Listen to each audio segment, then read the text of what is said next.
Well, good evening. We deal with a lot of things like this, and it's never easy. I certainly want to offer our sincerest condolences to the family and friends of the lady whose life was lost today. Southwest Flight 1380, a Boeing 737-700, departed LaGuardia at 10:43 a.m., destined for Dallas Love Field. The flight up to the point of the engine failure was routine. Approximately 20 minutes after takeoff, as the aircraft was passing through approximately 32,500 feet, multiple aural alerts and warnings sounded in the cockpit. The crew donned their oxygen mask,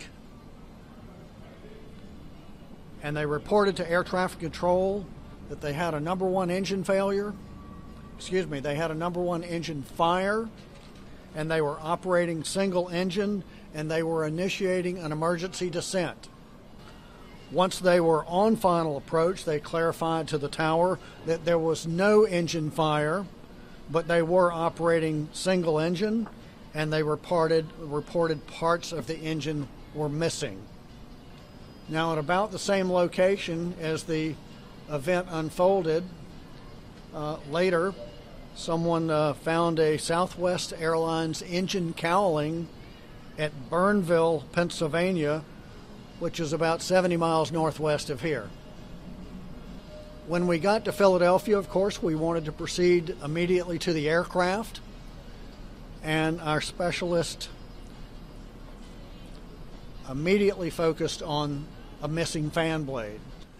I would imagine that an investigation like this, to do it right, and we will do it right, would take between about 12 and 15 months. I will say that in the last hour, I've spoken to Southwest Airlines CEO Gary Kelly, and he has told me that Southwest will immediately begin enhanced inspections procedures, and so we are taking this event extremely seriously.